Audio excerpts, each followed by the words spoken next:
Is there such thing as Sixers fatigue? Are we just tired of it? We're tired of the process. We're tired of all the drama. We're tired of never getting any successful results. Something I want to dive into. I want to talk more Tobias Harris today. Eagles conversations, Phillies conversations, a more serious conversation as well, guys. Trending in the AM, taking your thoughts and opinions on a lot of topics today. We're live in 30 seconds.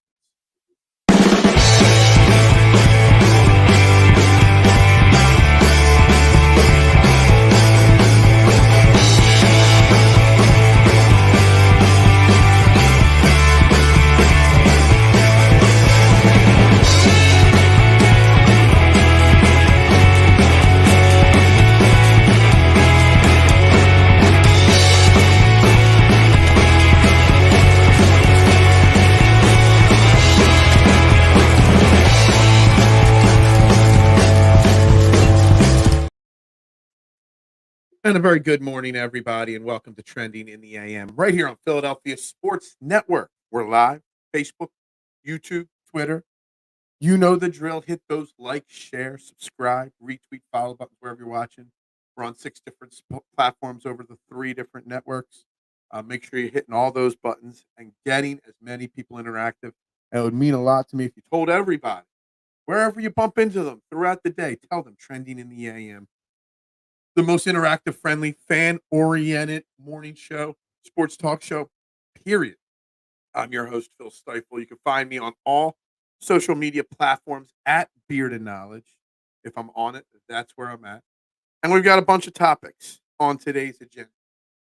Sixers fatigue, is that a thing? After talking Sixers the last couple of days on this show, I kind of got this feeling that people are just tired of it. Oh, the football season ended. Everyone wanted something else to talk about. But everybody's already tired of talking to Sixers. Just because with 25 games left, we kind of already know what the end result will be. The same issues have been the same issues for a long time. So we're going to talk about that today a bit. I wanted to talk a little bit about Haason Reddick and his contract, get back into Eagles. The combine is underway. Howie and Nick will be speaking with media today. I know we won't hear anything important, but still want to talk about it and some interesting Haason Reddick conversations. Maybe we'll get into a little Phillies talk today. Maybe a new leadoff hitter in Philadelphia at Citizen Bank Park this year. And I want to talk a little serious stuff a little bit. I saw something about Bronny James. Saw some other stuff this past weekend about Charlie Woods. I want to get into that as well today. But we will start off with the Sixers fatigue. Good morning, Marshawn. How you doing today? So I didn't know where I wanted to go with the Sixers conversation today. I didn't. They play the Boston Celtics tonight. Supposedly a big matchup. Division rival, the team we could just never seem to beat in the playoffs. Not many times in the regular season as well. We obviously looked awful on Sunday against the Bucks, as close to full health as we can be at this point, without Joel Embiid. And, you know, I'm sitting here thinking what angles to take. I was like, do I take the angle that this is a must-win game? No, it's not must-win. Who cares, honestly? And there's very little chance that we do win this game. Do I take another angle at, I just looked. We're 12.5-point dogs tonight. We're the 5 seat in the Eastern Conference, and we're 12.5-point dogs. Oh, my God. What angle do I take? I ran a poll on Tobias Harris on Twitter. And I thought that would, invigorate me to talk something Sixers related. And nothing. So I kind of feel like it's a Sixers fatigue. It's every year it's a different story. And every year everybody talks about wanting to finish the story. Well, we're not finishing the story again this year. We got to wait till next year. So is there a point where we're just fatigued with the same old with our Philadelphia 76ers? 35-point loss tonight. Springer will see minutes. Per Boston. Has Springer even gotten into a game since getting traded to Boston? I don't know. Oh, man. I was ready to say something about the game. Then I see this comment. I'm like, shit, I forgot all about Springer being on Boston. What's up, Adam? How you doing today? Mitchie Poo in the house. Who's better, Howie Roseman or Tobias Harris? Oh my god. So let me tell you something. I ran a poll yesterday on Twitter. And I think, hold on, let me pull it up here on a side screen. I want to say there's close to 400 votes on this poll. 300, just over 300 votes. 307 votes on this poll currently. And it's only been running for about 15 hours. More Tobias Harris slander is what I titled it. But I have to ask, is Tobias Harris entering Ben Simmons or Carson Wentz level hatred in the Philadelphia sports world? Option A, yes. Option 2, B, no. Option 3, close, but not there yet. And option 4, D, get the F out of here. Let me tell you something. 44% of the 300 plus people voted no, he's nowhere near. 15% voted yes. Close to 30% said he's getting close. And then 11% of people told me to get the F out of here. And I could go through this thread. And I could go through all the comments. But let me tell you something. Where I have flipped the script and have finally decided it's time to start criticizing Tobias Harris. Where I've come to grips that Tobias Harris needs to go to the bench. There are still a lot of Sixers fans that are not ready to criticize Tobias Harris. I got told countless times he's not on Carson or Ben Simmons level because they quit. And I get that. Different scenario, different situation. But a lot of people commenting on that thread saying Tobias is not the problem. Tobias is still a good player. It's not Tobias's fault. There are still plenty of Tobias stands out there. I thought I was the last one. I thought I was the last one to join the dark side. But here we are on February 27th, about to face the Celtics. 25 games left in the season. And I'm not the last one. There are still people that are on Tobias Harris's side. So Mitchie who being disrespectful to Howie Roseman. That's another whole conversation. Howie Roseman versus Daryl Morey. Howie Roseman versus anybody. Tobias Harris is more Jalen Mills hated on. What kind of hate is the Tobias Harris hate? Maybe the Byron Maxwell level? That would actually be a pretty good one. Byron Maxwell level hate is the Tobias Harris. I get that the Ben Simmons and Carson Wentz, they were different situations because they were crybabies. They quit on their teams, whatever. But there's still the fact that, they get a lot of hate. Doesn't matter. I didn't specify what kind of hate. I did. Thank you, Nitro. Appreciate that.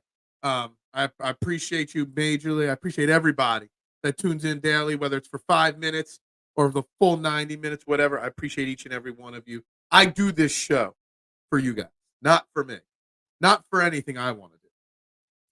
I think he's very close to Wentz and Ben Simmons hate. Adam, I really do. And stuff like Tobias Harris. Tobias Harris being massively inconsistent. Joel Embiid's injury history. Constant drama with somebody or something is why there's fatigue. We can't get over the hump, but they keep teasing us that they're going to get over the hump. And then somebody like Tobias comes up smart or small regularly. And it's crazy. It's crazy that there is still a portion of the fan base and a lot larger of a fan base than I thought that's on board.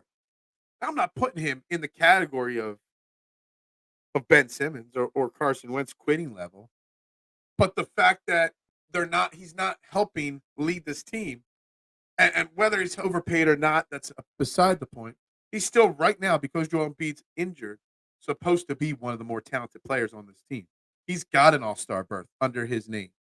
Okay? Tobias Harris is supposed to be a guy that's filling in and helping this team win. But in fact, he is making this team worse. He is hurting this team. We are going to go off the rails right from the get-go here with cookie comments. Oreo cookies are greater than crumble cookies. I wouldn't know because, again, I wouldn't spend money on a crumble cookie. Tobias's legal team is strong. They're probably in the comments waiting to start spamming the comments of this show with comments. They probably knew this show was happening. PSN, Philadelphia Sports Network.com. Justin Crosby, Zach Chavalello, those guys got credentials. Tobias's legal team has already called the Sixers and said, pull PSN's credentials. There's a guy on a YouTube channel crushing Tobias Harris. I haven't actually crushed him. I just have said he has massively disappointed me. As the arrow says, you have failed this city. Tobias Harris has failed this city. The hate for Tobias is strictly performance-based. Yeah. But the performance-based is so bad and so strong that I should redo the poll and say that the poll should be, I'm going to redo it with Byron Maxwell as an option.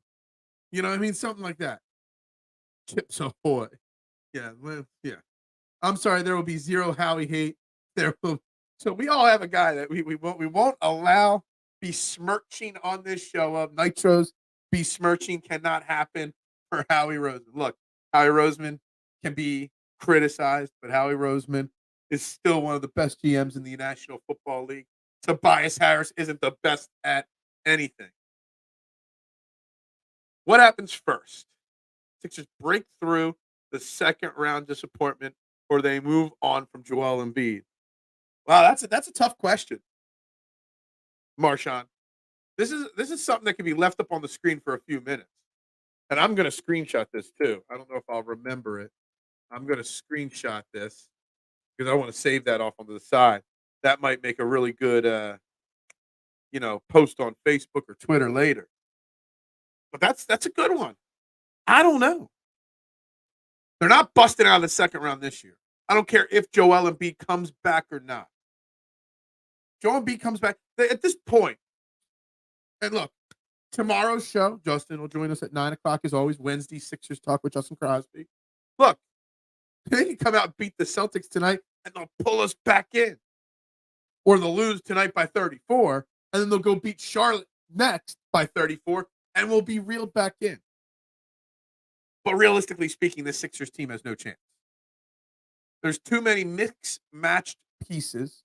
Another failure from Daryl Morey not building a proper roster.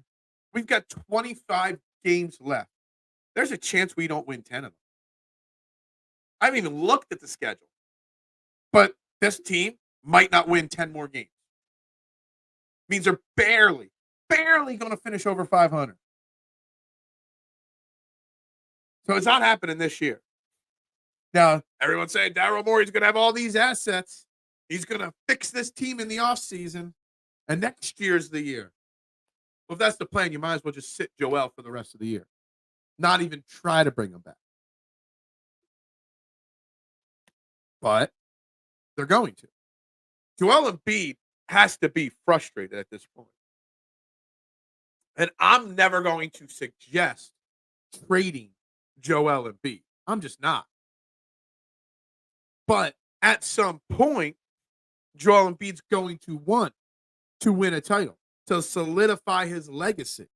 Every player eventually gives in. Even Dame Lillard gave in. He just got stuck with Doc.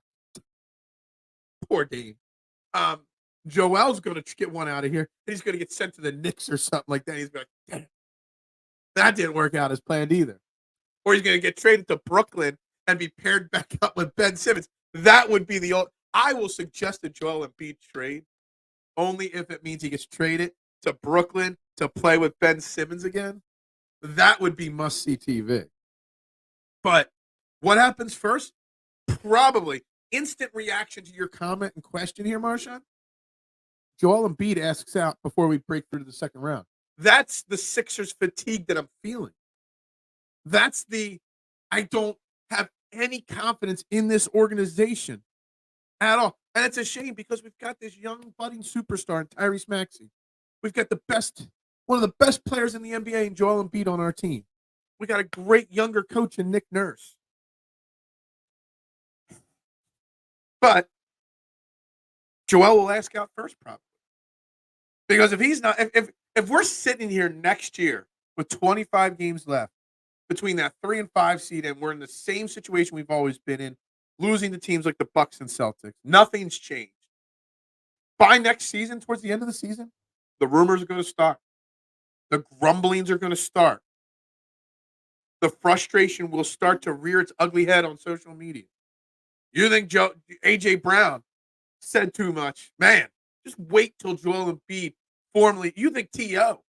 was outlandish with his antics pre-social media. Let me tell you something.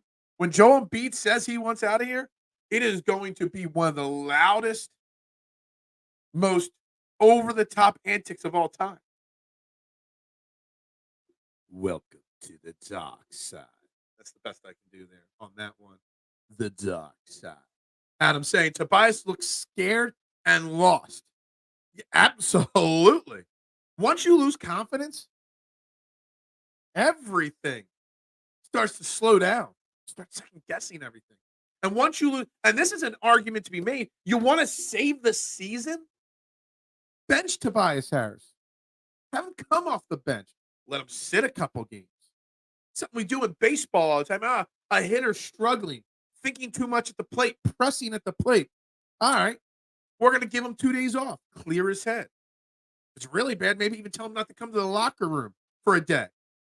If a pitcher's struggling, you skip a spot in his rotation. Give him an extra day of rest. What harm would it be doing to tell Tobias, all right, for the next 3 games, you're riding the pine. We're going to have you come off the bench, depending on the situations. Play free, play loose. And then we'll reevaluate the situation in 3 days. What harm would it do? Like, is there harm in there's nothing negative to benching Tobias Harris. Writing that down. That's another good comment for social media later. I think Joel will be gone before they win the second round. Yeah. Adam, I don't think there's no evidence. If this was a court of law, what evidence could anyone ever give that would be admissible in a court of law, which would have anything to it other than circumstantial? I'm trying to sound legally smart here. I think I'm just throwing random words together. But there's no proof that they could get out of the second round. There's nothing. This is not year 1 or 2 of this.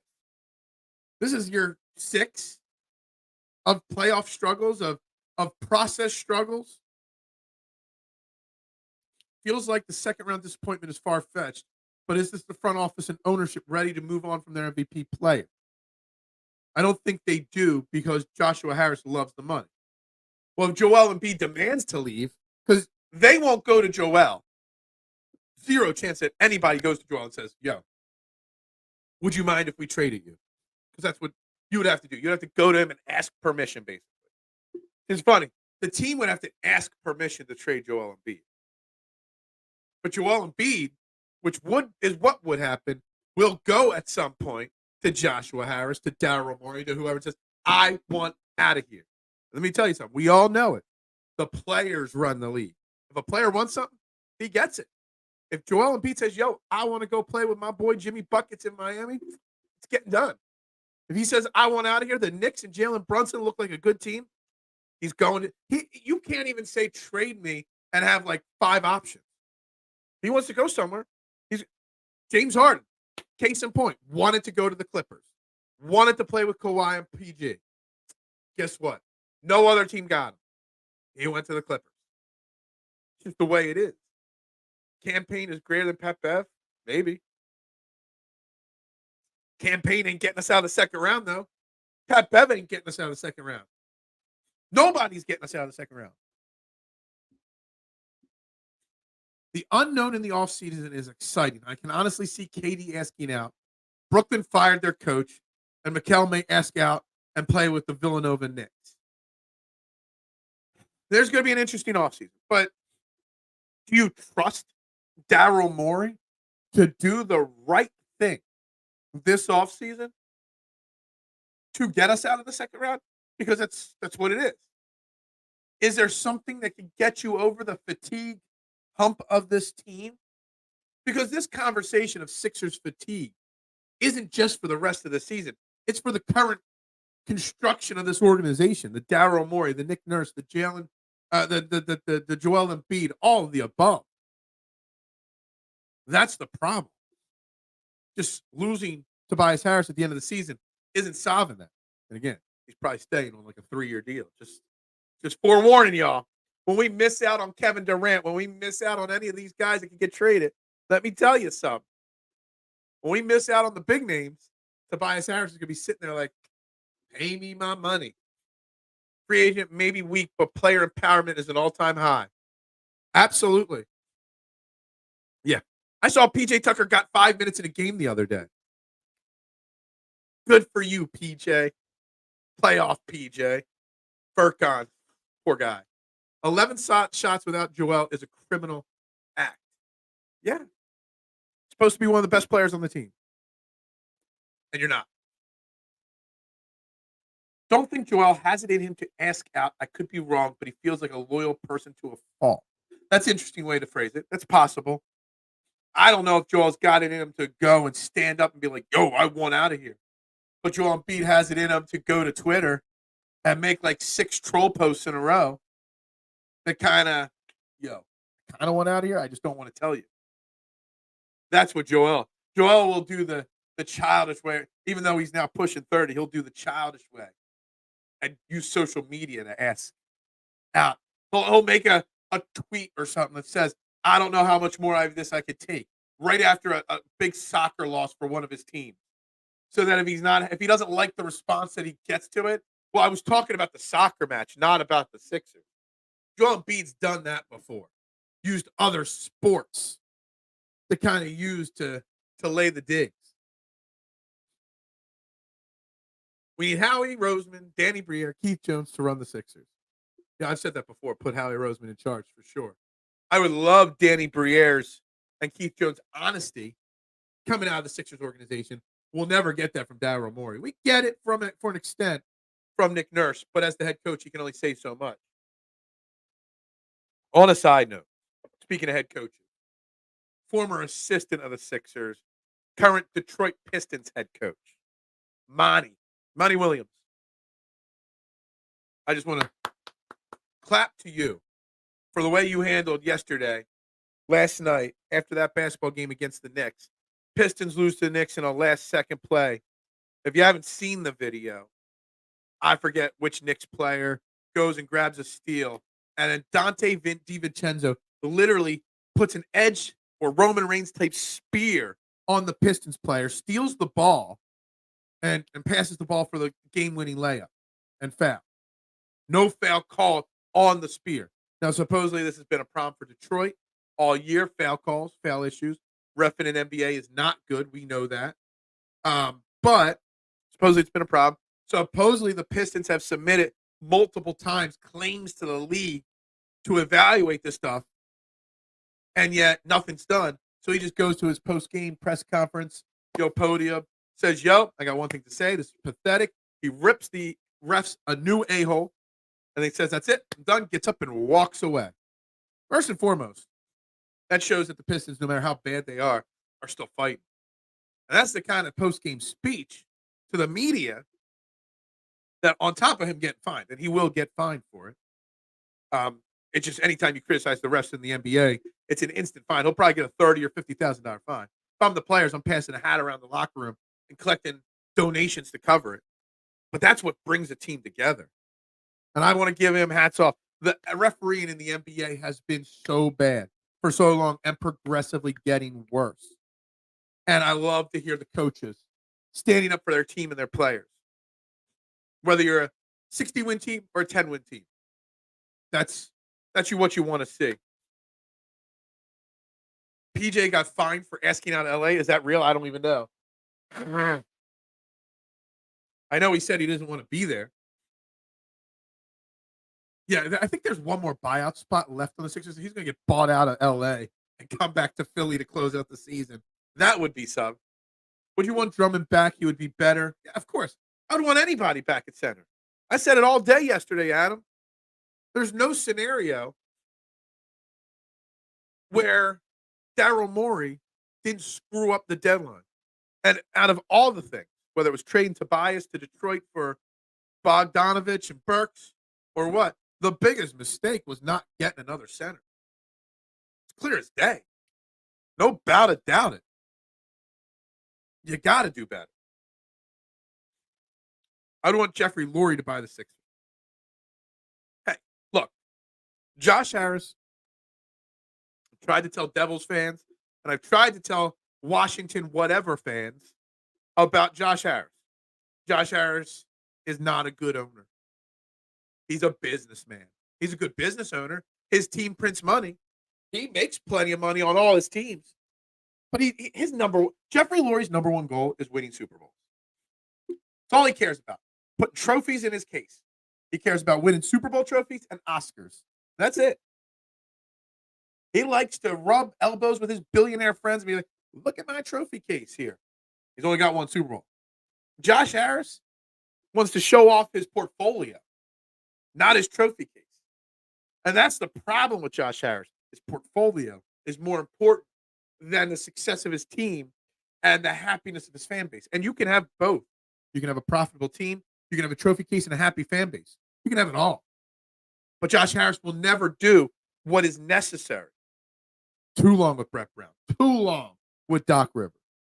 Bringing in Daryl Morey to begin with. Phil's Kelly Green Jalen Hurts shirt is greater than Tobias. My Temu Jalen Hurts jersey? Yes. I learned on the Super Bowl, it's not Temu. It's Temu. Yes, my Temu Jalen Hurts. It's not a Kelly Green Eagles shirt. It's just a Kelly Green shirt because there's no Eagles logo. I need to get like an Eagles logo patch somewhere and sew it on there. They actually called that ticky-tack foul on the Pistons after the Goldbergs. Dude. He literally got speared. I see people like doing gifts with different wrestlers spearing the Detroit Pistons guy. Literally got speared. And they didn't call it. And I tried to hear the announcer. I heard the call from the announcers on one of the replays. And I see your comment. I'll get to that in a second. And I heard the announcer's voice that was calling the game. And you could just hear. He wasn't a Pistons fan. I think it was a national broadcast. You could just tell. There was a lot of contact on that, but there was no call.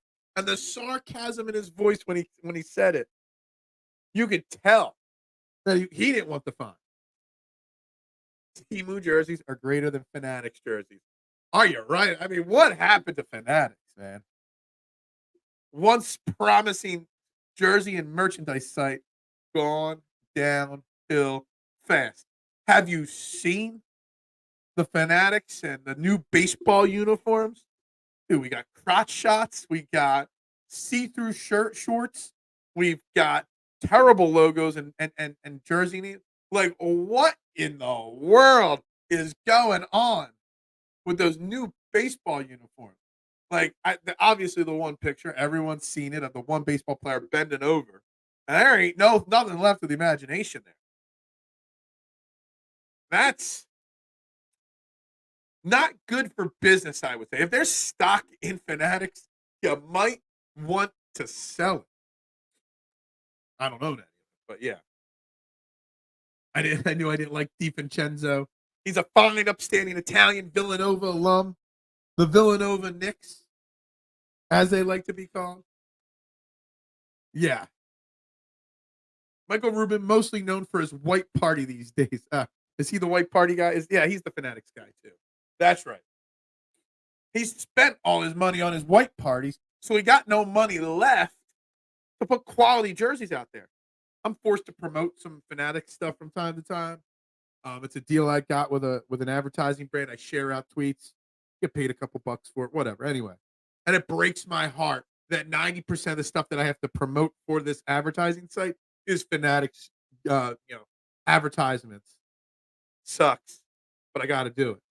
But man, whether it was these new baseball uniforms, the overall quality, they are I didn't know we were going to talk about the Fanatics today, but the amount of people I've seen taking, complaints to social media for quality of products, for length of time, for deliveries, they have gone downhill.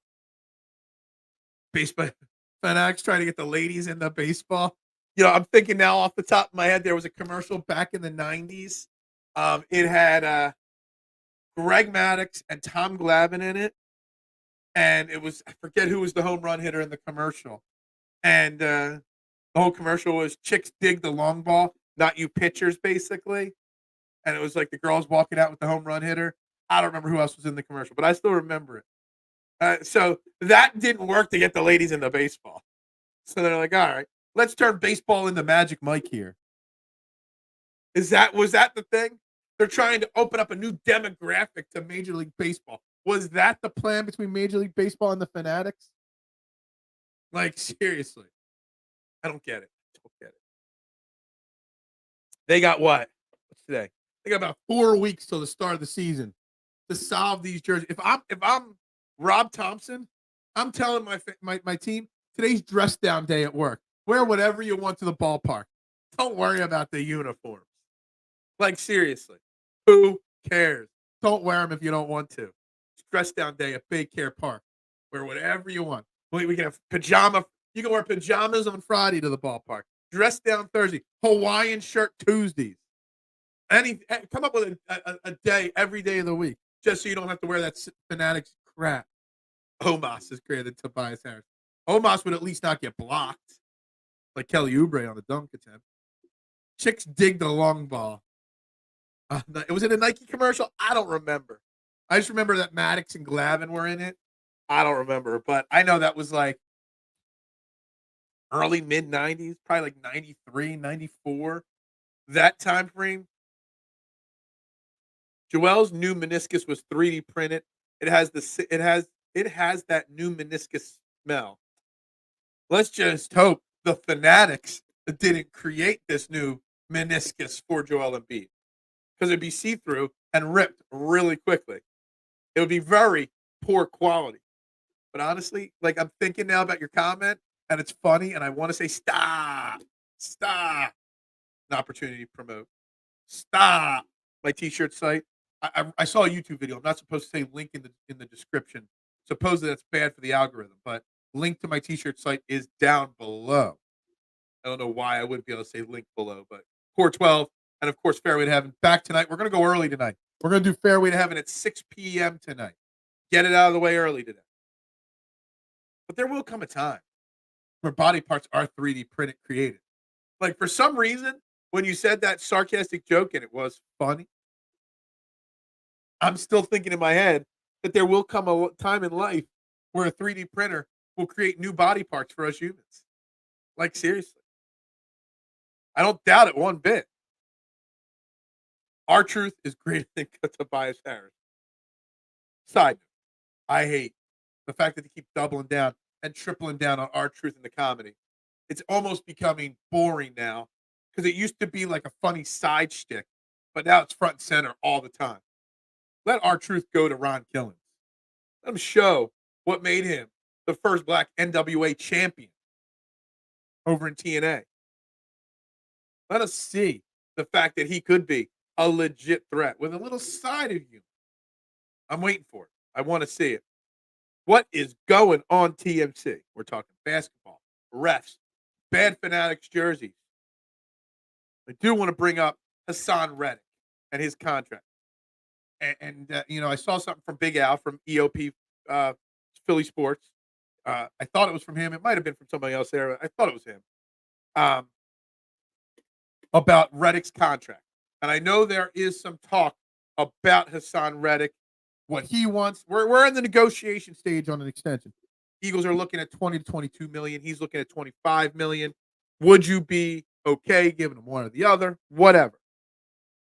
Okay. But then he brings the EOP post brought up Brian Burns as a free agent. You might be able to get him a little cheaper.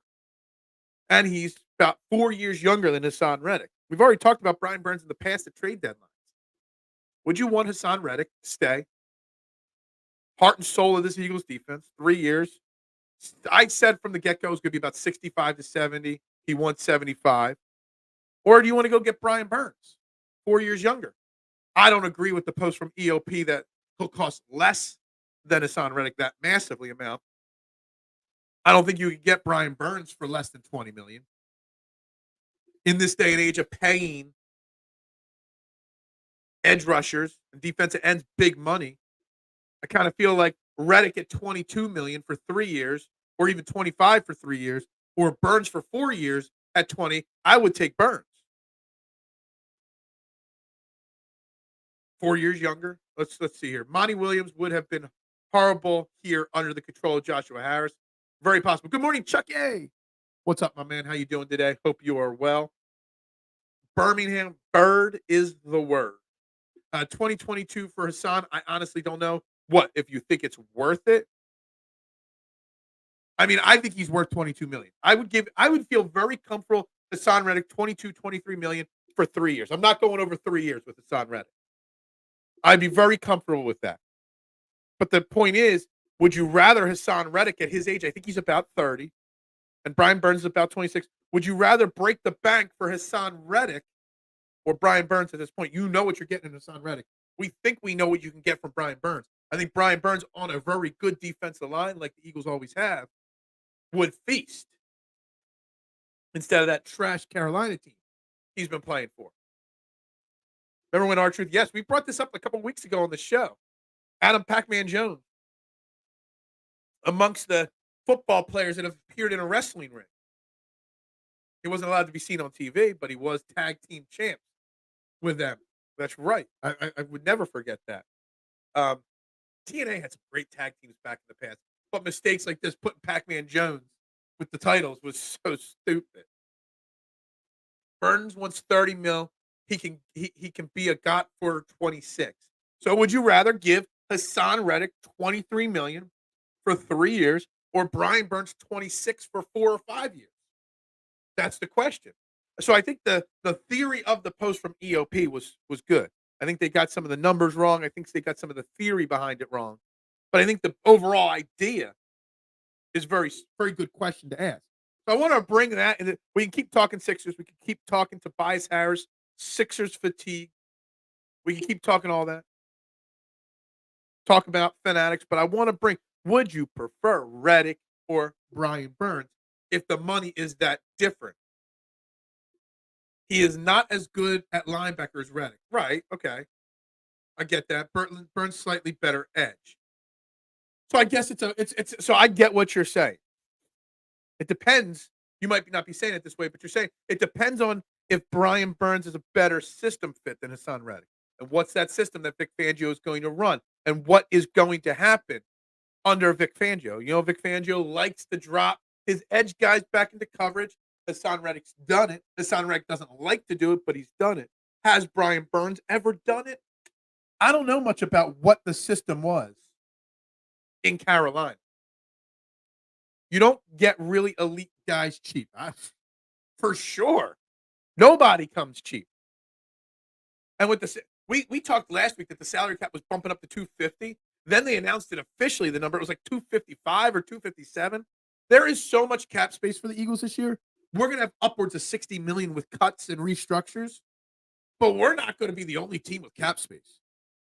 I think 23 or 25 of the NFL teams already without cuts and extensions and restructures. Almost everybody has cap space.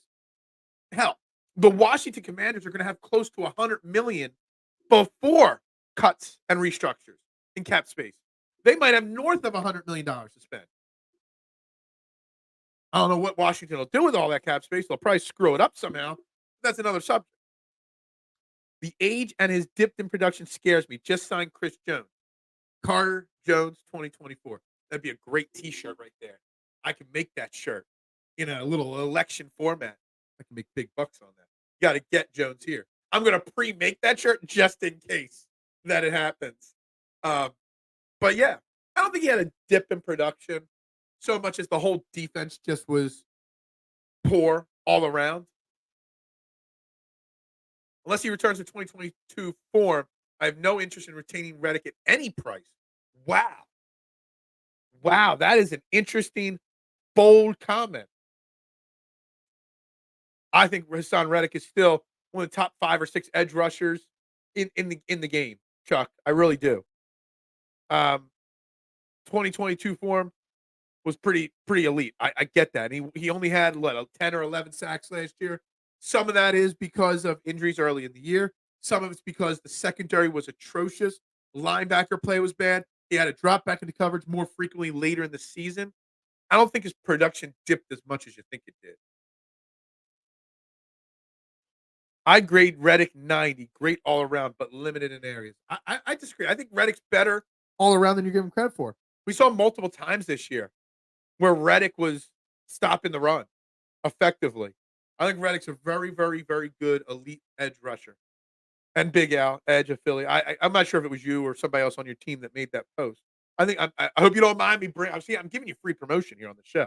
I think it would be $5 million or less between both of them, but 5 years younger and some trade capital for son. That is the other part of your post. You get something in return by moving on from Reddick as well.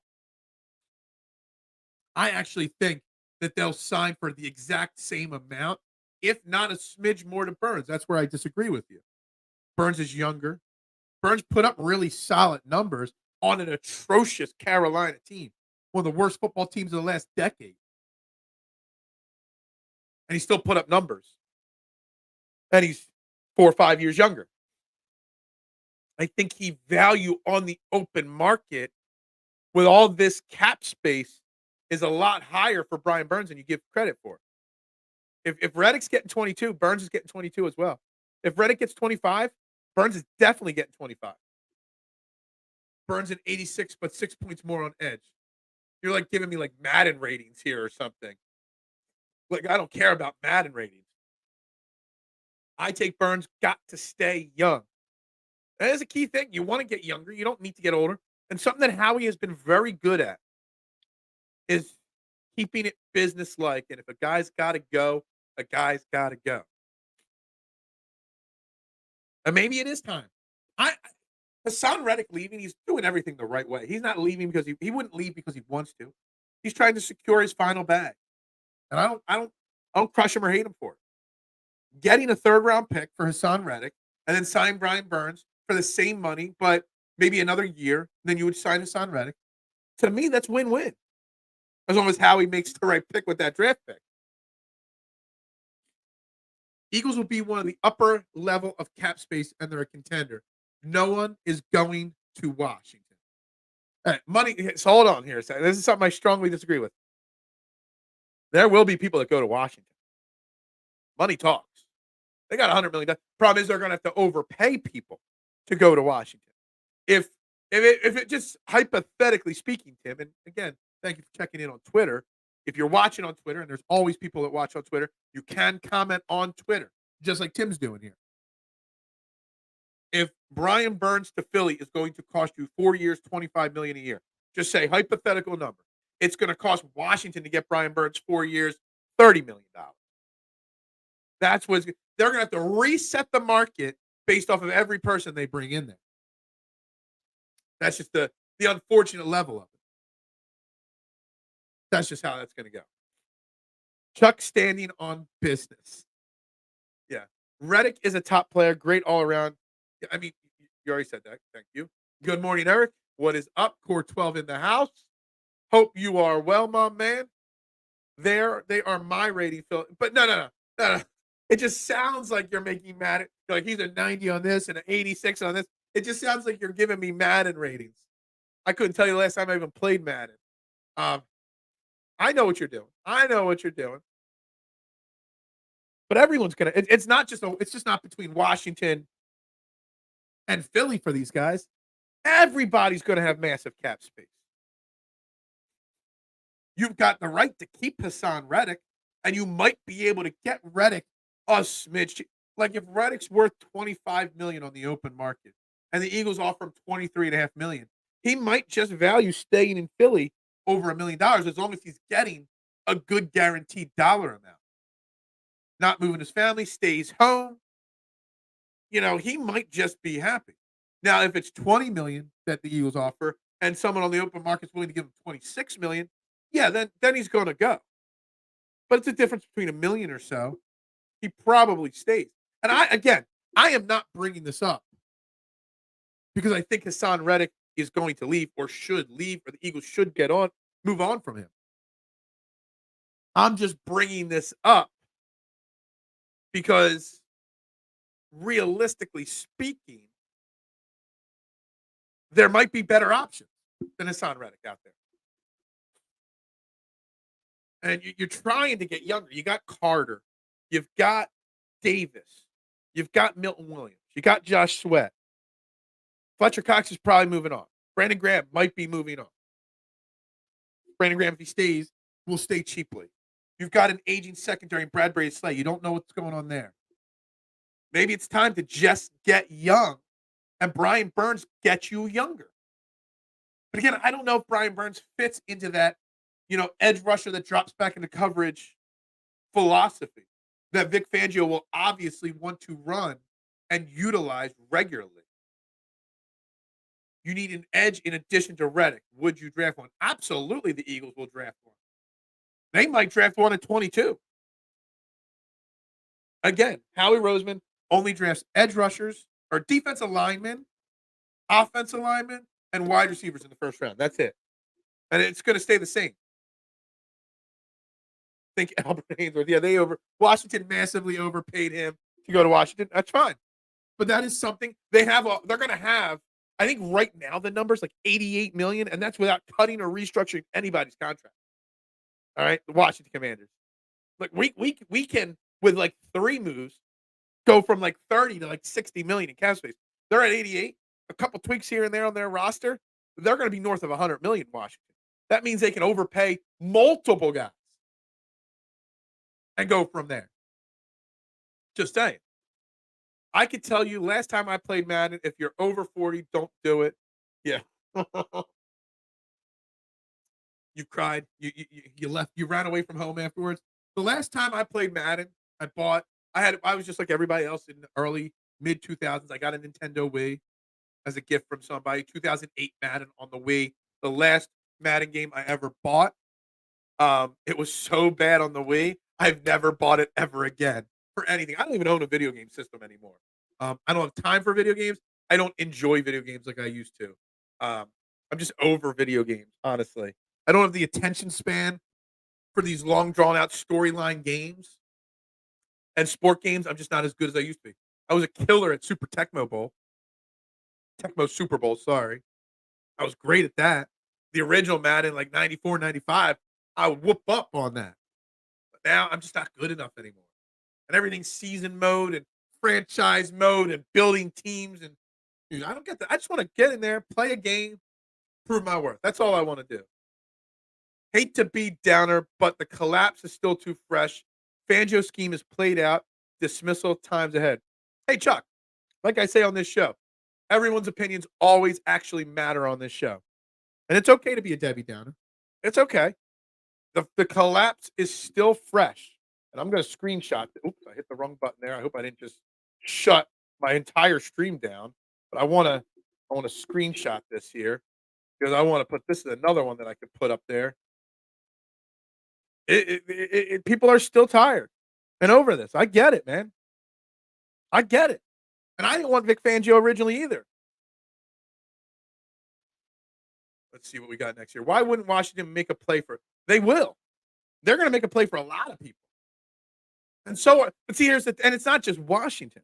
They're literally, I think, before cuts and restructures, almost every team is under the cap. I know the Cowboys are still over the cap. That makes me happy.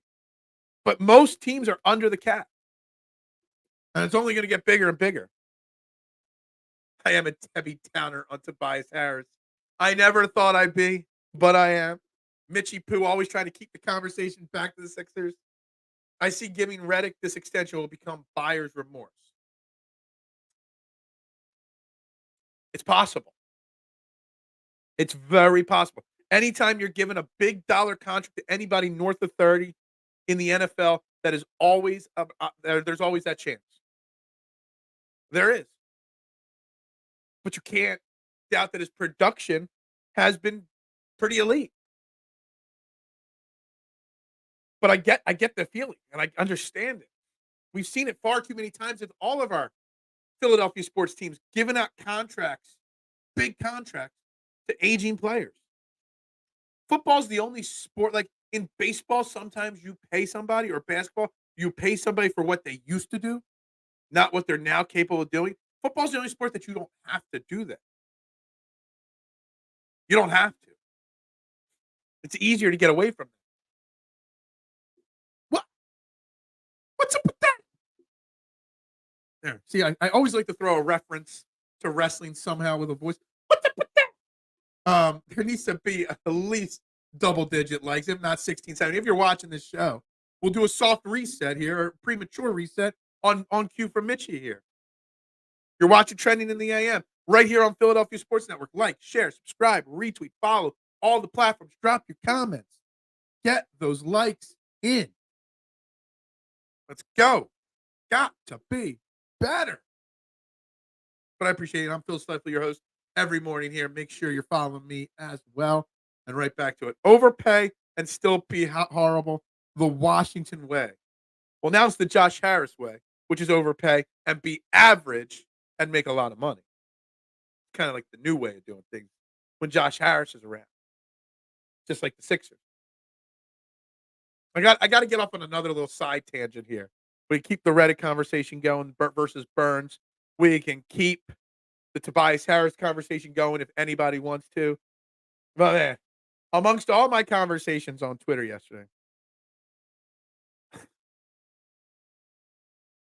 so I guess I missed that Marcus Mariota got cut or his contract bought out or whatever. So I just put out a basic comment. Okay, is Tanner McKee, are the McKeesters ready to have Tanner McKee be quarterback 2? Okay, or do we got to go out and sign somebody? And that's a conversation for another day. But a little side tangent, little side note. Okay, somebody, but I got blasted in the comments by a million people about this guy or that guy or the McKeesters or whatever. There were so many crazy comments in that thread. But one person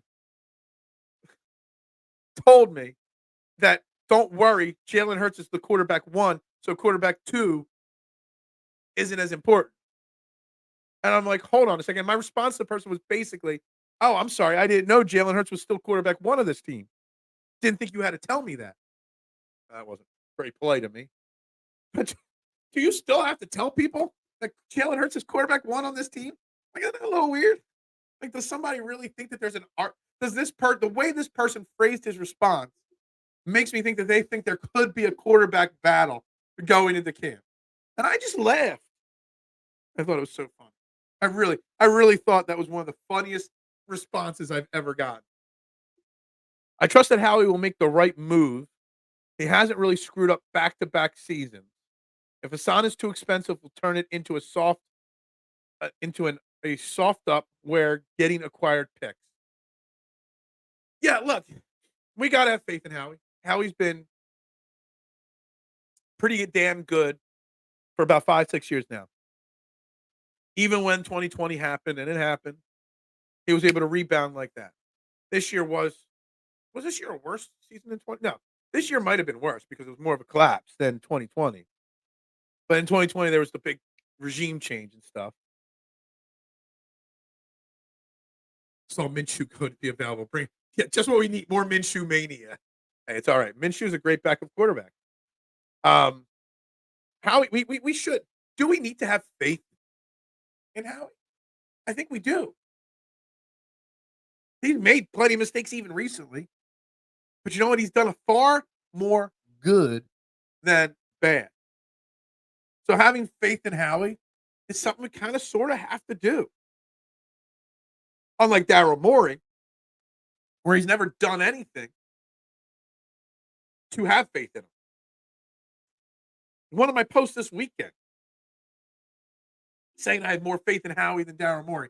I had Sixers. I think maybe it was Sixers psycho fans or Daryl Morey's burner accounts, but people telling me that Daryl Morey is a better, executive than Howie Roseman. I was like, get the fuck out of here. What the hell are you smoking on a Saturday night that you think Daryl Morey is better than Howie Roseman? In no world can any sane, normal human being think that Daryl Morey is better than Howie Roseman at any aspect other than trolling the fans on Twitter? That's the only thing he's better at than Howie Roseman. I don't even think Howie Roseman has a social media account. And if he does, he don't have his face on it. And he's just maybe he's one of these people in the comments section regularly that doesn't put. Maybe he's Chuck. Maybe that's Howie Roseman. No, Chuck was a Debbie Downer, so it wouldn't have been Howie Roseman. I mean, I just don't get it. What people say on social media sometimes, I just don't understand it sometimes. Like none whatsoever. But it is what it is. I don't know. I don't know how to even respond to it anymore. But yeah, I mean, the quarterback 2 conversation, it's a conversation we'll have. Some of the weird comments that people give me to my responses to my posts on Twitter, like they just, what are they watching? Like the fact that someone had explained to me that I'm not worried, I shouldn't be worried because we have our quarterback 1 locked up in Jalen Hurts, but phrasing it in a way that some people think that he does. Like I don't get it. Don't get it.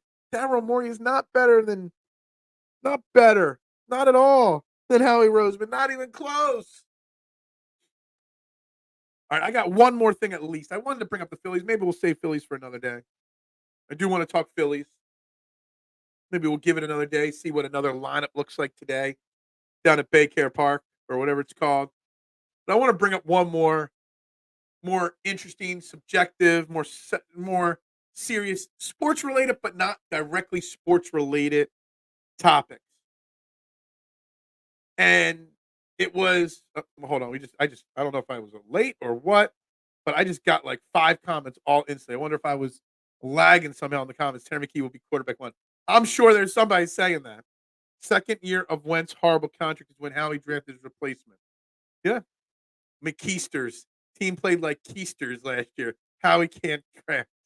Yeah. Bro, every time you read a Mitchie Poo comment, my dog farts. What's going on in the morning? Were all these comments at the same time?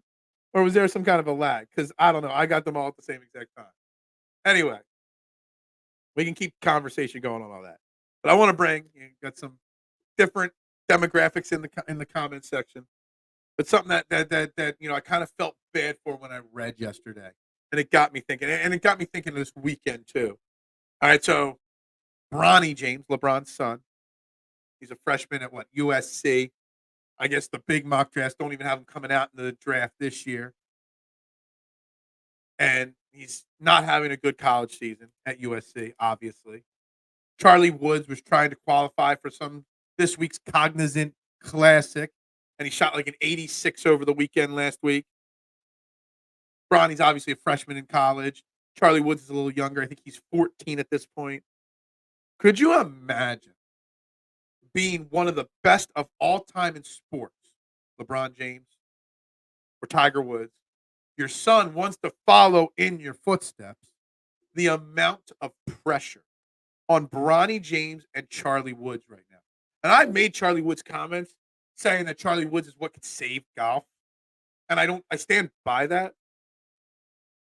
But the amount of pressure on these kids to live up to the expectations that their all-time great GOAT status fathers have set, that's so unfortunate.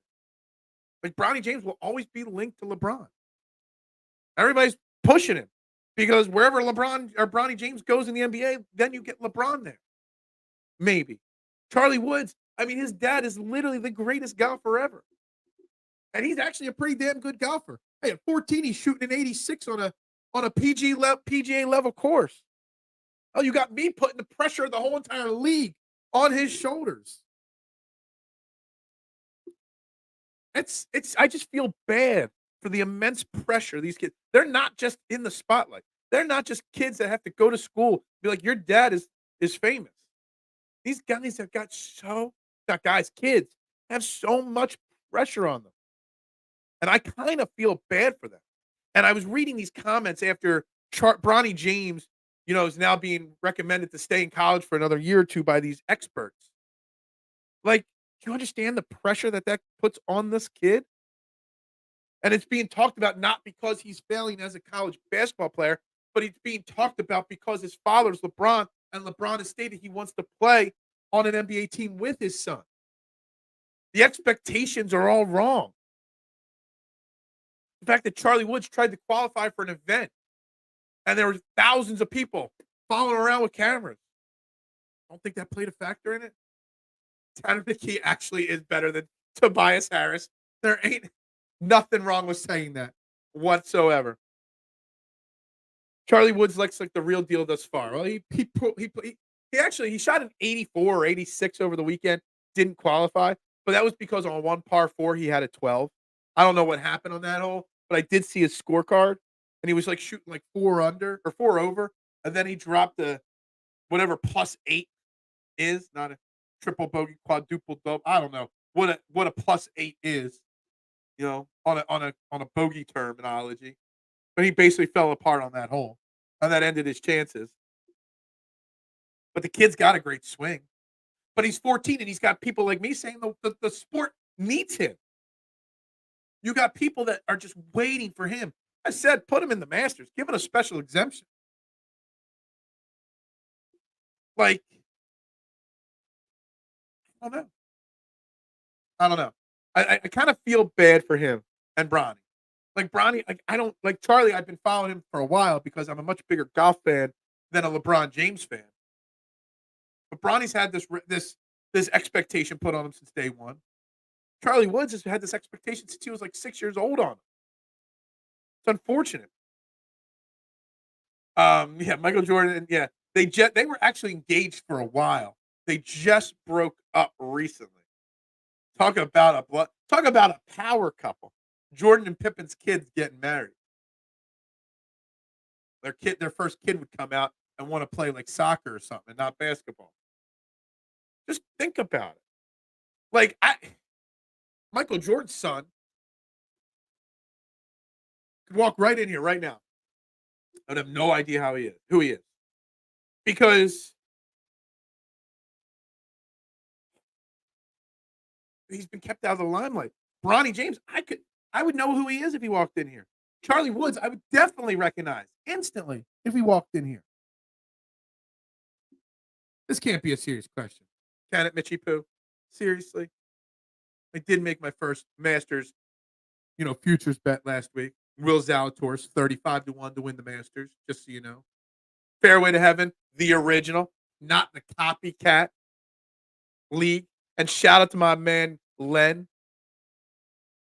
Everybody's noticing now that Liv is copied. I'm getting DMs from big timers in the golf content world about the fact that Liv copycatted Fairway to Heaven.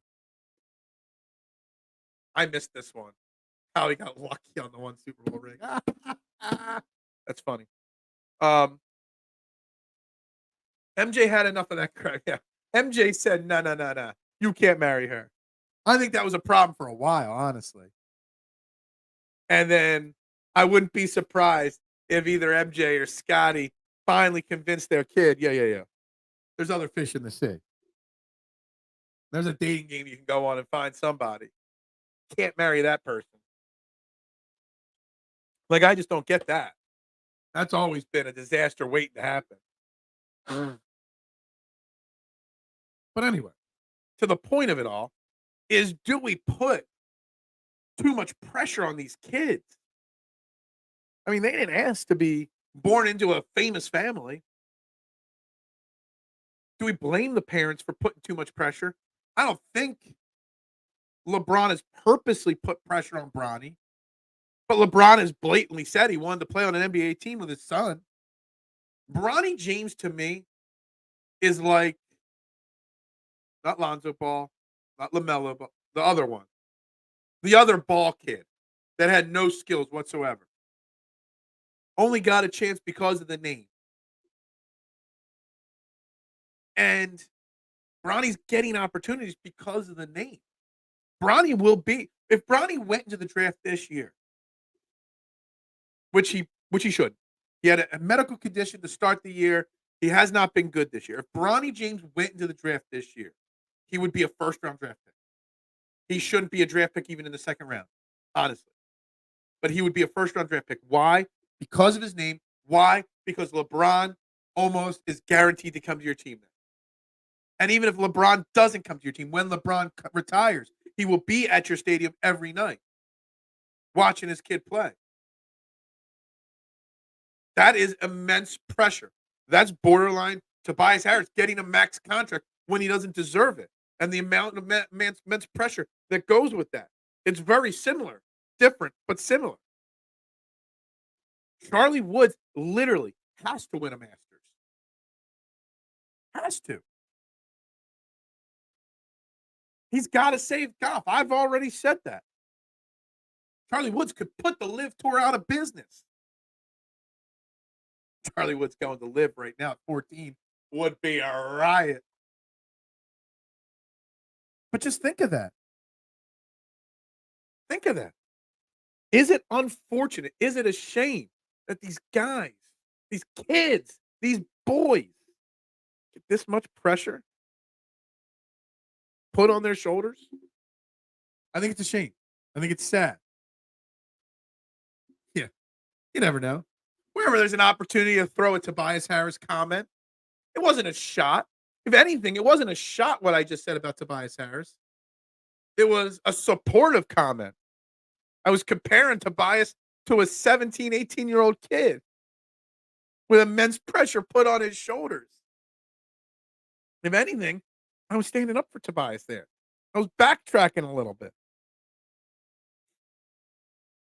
I didn't think I said anything wrong there. Good morning, K1. Link to the party. We've covered Sixers fatigue. Tobias Harris on Ben Simmons, Carson Wentz level of hatred. Reddick versus Brian Burns. We've talked. Jalen Hurts, the quarterback one. And we've been talking about Bronny James and Charlie Woods and the unnecessary, excessive pressure put on famous athletes' kids that also want to be athletes, and how unfortunate it is. Honestly, in a different age, we might not even know who Charlie Woods or Bronny James is. But in the age of social media, it's all front and center. All right out there for us all to see.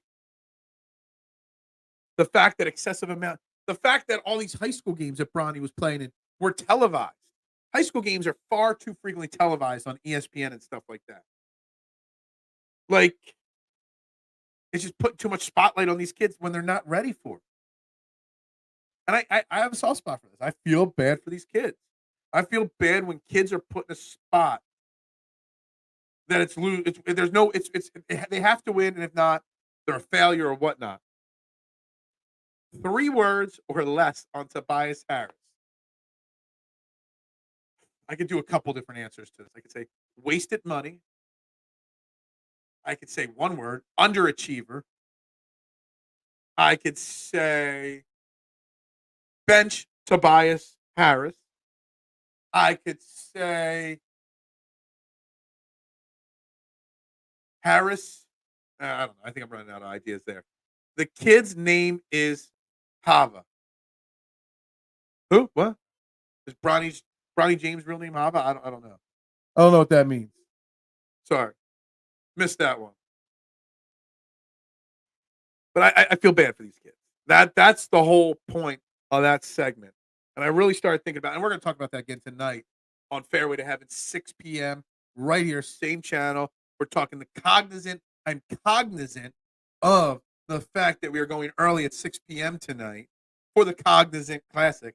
I don't know what Cognizant company is, the new sponsor of the Honda Classic, because Honda pulled out.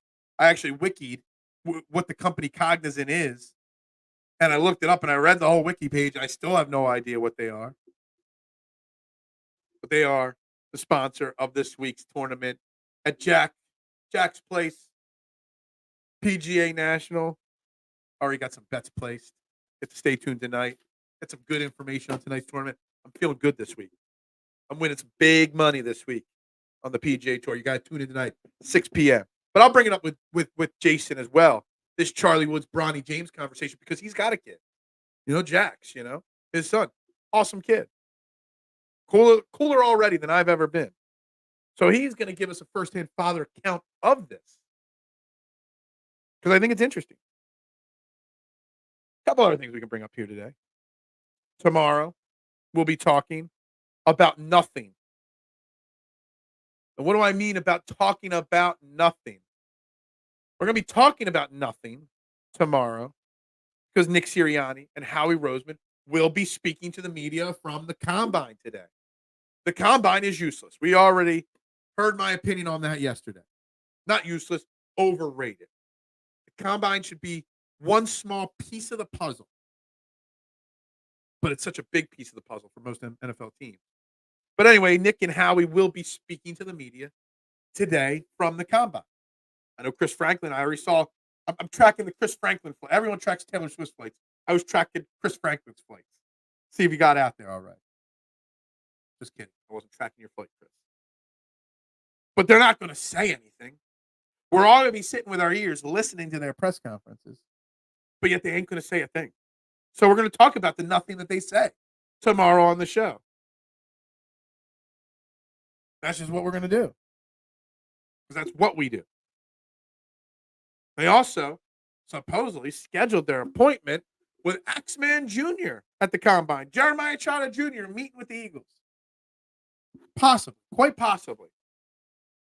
The most overhyped draft prospect that the Eagles have been linked to in years. Jeremiah Trotter Jr., and I say this again for the 100th time, is only linked to the Eagles for one reason. Because his name is Bronny. Because his name is Jeremiah Trotter Jr. That's the only reason why he's linked to the Eagles. He's going to go far earlier. He's a third-round pick. That's it. He's going to go in the first or second to somebody. And he should. Undersized linebacker. Cognizant is a professional service company providing culture or consulting technology and outsourcing services. Yeah, I read that on Wiki. I don't know what that means. Maybe I'm an idiot. Oh, the other ball kid's name, I thought it was like another Lorenzo or Lorano or Ava, whatever. I don't know. Maybe he changed his name. I have no idea what Cognizant is. A professional service. What is a professional services company? Sounds like a front for a drug company. Doesn't it? Sounds like a front for like the CIA to funnel money. Oh no. I just said the CIA. They're going to be knocking at my door before long. I just figured out what one of their covers. Like, I don't know what a professional services company actually is. Yeah, whatever that means. Like, there is no have a ball? Yeah. Chuck trying to drop those one-liners in there, man. He's got a beef with the Ball family, I guess. Better than having your, showing, like baseball player, your ball showing like the baseball players. Oh, man. Anyway, I just had a really bad John Kruk thought with those new uniforms. Oh, man, I don't even think I could say it out loud. With all that those uniforms show, and John Kruk put one and one together, you can make the joke in your own head. I'm just going to leave that at that. But what does a professional... You got to put this comment up on the screen at 6 o'clock tonight during the show. Fairway to heaven tonight, K1, because, yeah, definitely a spook company. Yeah, it's definitely something. I'm tired of undersized players on defense. I want mutants on my defense. So Carter and Dave, absolutely. We don't need no Trotter. We don't need another undersized linebacker to pair with our already Nakobe Dean undersized linebacker. Trotter Jr. is as good as any linebacker on this Eagles roster. Now, that may be the case, mister. That may be the case. Very, very possible. That he's as good as... He might be as good as Nakobe Dean. We don't know. Can't be any worse than Nicholas Mara or Ben Van Summeren. It doesn't mean he's the right pick for the Eagles, that they should reach for him. Pick 50 and 53. There's no reason for them to be using that on Trotter Jr. He's not that talented. There are probably a half a dozen linebackers in this draft. That might be a reach, half a dozen. There's at least 3 or 4 that are better than that have a higher ceiling and more talent than Trotter Jr. at this point. You can speculate whether they'll be good or not, but you can't guarantee who's going to be the best 5 years from now. But I'm back on Eric's comment. I'm tired of undersized players on defense too. Mutants. We already had Weapon X. We need the next mutant on defense. We do. I don't need any more undersized players. I don't know about mutants, but I need vicious guys that can hit, can tackle, that can wrap up, that can play discipline, that can. How many times did you guys get tired of me saying the almost sack category last year? We need mutants on defense. We need guys that know how to tackle. Maybe Trotter Jr. is that guy. Maybe he's not, but there's no need to reach for it. And I'm sure we're going to have the same exact short conversation segment every single day leading up to the draft that Trotter Jr. should not be an Eagle. Unless you get him at that, what is it, their final third-round pick, was it like 96 or 97? All right, if Trotter Jr.'s there at 97, sure. You want to trade up to 96 to get him? Sure. That's it. That's it. I'm not going any higher for another Nakobe Dean, undersized linebacker. There's no need for it. There, I said my piece. I got nothing else to say. But anyway, is there anything that if you were in the media, and mind you, it is at the combine, so you want to ask relevant questions. If you were in the media, what kind of relevant question would you ask Howie Roseman or Nick Sirianni today that you would expect a fair, honest response from? Because sometimes we get good questions from the media, sure. They dance around the answers. We know that. They never give out too much information. We know they're not going to say anything important today. They're not going to tip their cap one bit. But at least you could try. And I would ask, Fangio is supposed to be the linebacker whisperer. Let him appraise a baby trot. That's fine. It's fine. No. Will Howie give Fangio what he wants? He hasn't given what he wanted. He hasn't given our past defensive coordinators what they want. They're constantly running square peg round hole type defenses. I would be personally asking him, are you reevaluating your stance on which positions you value early in the draft, i.e. linebacker, i.e. cornerback, i.e. safety, positions we haven't drafted in the first 2 rounds in decades? I would ask that question. And if he answered, well, we evaluate every position equally, blah, blah, blah, I'd be like, well, then why? I would follow it up. Excuse me. I don't know if you heard that burp in the mic right there. Didn't mean that. Then I would follow up when he gives a roundabout answer that doesn't make any sense. I would ask Howie, like, well, then why haven't you drafted those positions in the early parts of the draft in 10, 12, whatever year? And then when he follows it up, well, we went with what we thought was right at the time. Well, you've made adjustments. You've evolved as a GM drafting. You've drafted better. The last evolution is not putting off certain positions in early parts of the draft just because you don't do that. Like, what's the next evolution of Howie Rose? Yeah, if I was there, I would say, what the hell is cognizant? I wouldn't be shocked if Howie Roseman owns a percentage of Cognizant Technology Solutions. Is that the full name? Cognizant Technology Solutions? Is that the full name? It's a mouthful. I don't think what do you do for a living? Oh, I work for Cognizant Technology Solutions. What? What does that do? Well, a little of this, a little of that. Oh, so you work for the CIA. It's the worst cover in the world. I literally just figured it out. Cognizant Technology Solutions is basically a front for the CIA. It's got to be. Read their history, all the different places their headquarters have been, all the different people that have ownership stakes in it, all the different companies they've worked with. It is a CIA front. The CIA is literally sponsoring A PGA Tour event. Hold on. I got it. They're literally sponsoring a PGA Tour event because of all the live stuff going on. They're trying to sneak their way into spying on the Saudis.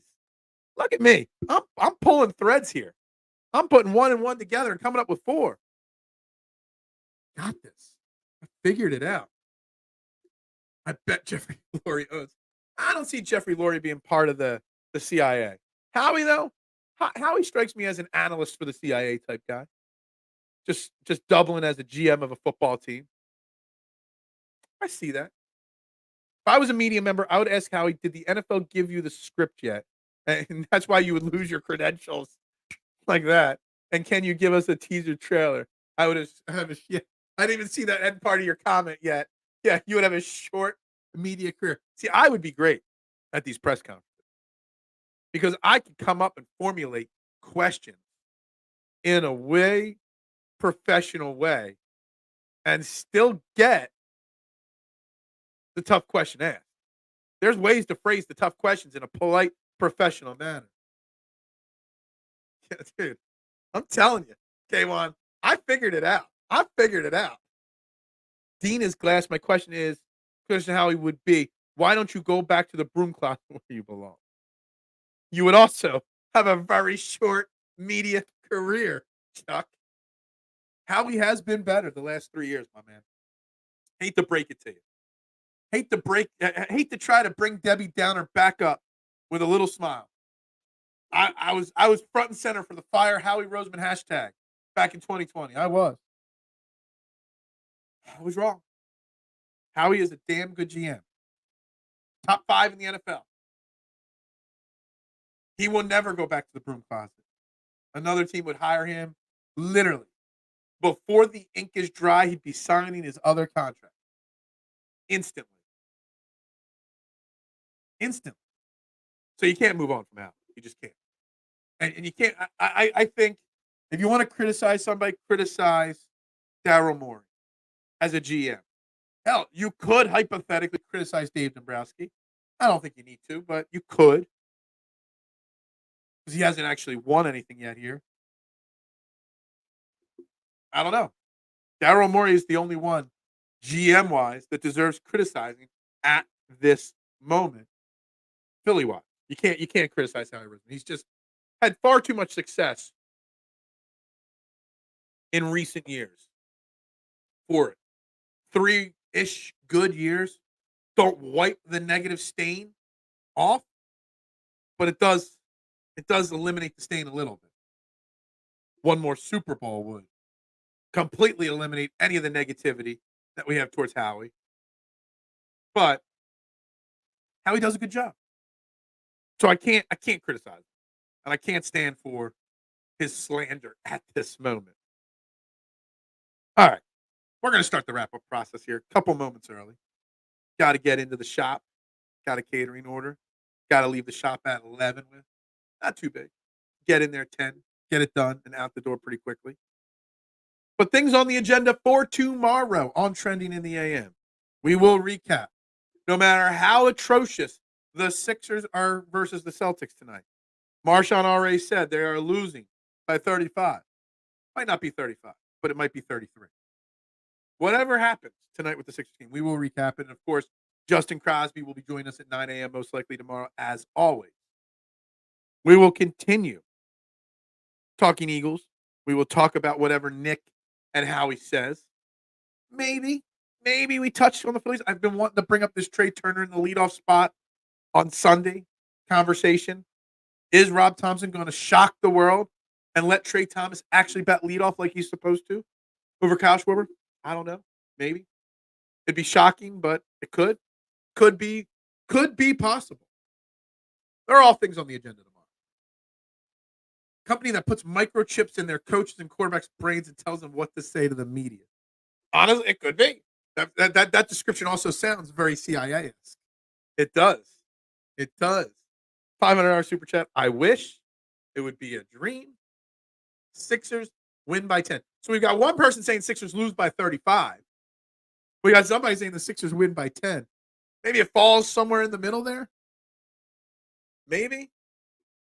There's no way you can confidently say the Sixers can go to Boston, mind you, and beat Boston the way they're playing. Let me see here. Boston has no injuries on their reported list right now. The Sixers still got Martin and Embiid on their list. No way you can confidently say that. I need to see the bet ticket that Adam bets that they win by 10 because I don't see any realistic confidence in that. But we'll talk about it tomorrow. We'll see how bad it is. We're going to watch Tobias Harris drop 30 tonight in Boston. The Sixers win. And once they thought you're out, they pull you back in. That's what's going to happen tonight with the Sixers. But we'll see. Like I said, we'll be live tonight, 6 p.m., Fairway to Heaven. With that said, Cognizant Technology Solutions preview and breakdown. I think I've done some damn good research this week. I got a thoroughly good idea who I'm playing on DraftKings this week. Got to check some ownership percentages tonight, but we're right there. Got to be positive. So he's not going to drop 30 tonight. He's going to. So hold on a second. I said 30, and they're going to lose by double digits. You say they're going to win by double digits, and Tobias is going to drop 40. I need to see that parlay. What are the odds on a parlay of Tobias 40 plus points and the Sixers to win by plus 9.5? I want to know what a parlay like that looks like. Dude, you might get 100 million to 1 on that. Like, seriously, you might get 100 million to 1. You could drop 1 penny and retire tomorrow if that hits. That's how those odds would be. Actually, I think I hate when I have like unround numbers in my DraftKings account. I think I have 17 some XXX dollar 0.17 cents. I might try to find a way to parlay that for 17 cents tonight. Yeah, forget DraftKings. I'm invested in Cognizant Technology Solutions. But I'll be live tonight, 6 p.m. with Jason. We'll be talking all about it. We're going to bring up the Charlie Woods Bronny conversation, the CIA conversation. We'll have lots of that tomorrow. Lots of stuff happening, like I said. But we'll continue this conversation. Back tomorrow, Trending in the AM for Philadelphia Sports Network. I'm your host every day. Make sure you check out my T-shirt site. The original Fairway to Heaven. I'm pointing my fingers and you can't see it because of the picture in front of my face right there. The original Fairway to Heaven. The Core 12 T-shirt. The Stop T-shirt. I got other overlays in here. What is this? I tried to make an overlay. That didn't work out too well. That's terrible. And, of course, my good friend that thinks I'm the reason why our fan base is full of a-holes. Haven't put that one up there in a while. Yeah. See you tonight at 6 p.m. Trey Turner leading off is intriguing. It is. Celtics by 15. Well, we're at some point this week, we are going to talk Trey Turner leading off for the Philadelphia Phillies. If that is a real possibility, we are going to get to that. Hopefully before Friday when Kylie joins us for our second edition of Friday Phillies Talk with Kylie. But everybody have a great day. Everybody have a great Tuesday. Warm out there today. Enjoy it. Springtime almost. Springtime in February. Everybody have a great Tuesday. We'll be back tomorrow, back tonight, back all the time. Did you know the NFL was a nonprofit organization, the biggest hustle ever created? No, I did not know that. Anyway, guys, have a great day. For Philadelphia Sports Network, I am Phil Stiefel. We will see you tomorrow. And as always, go Birds.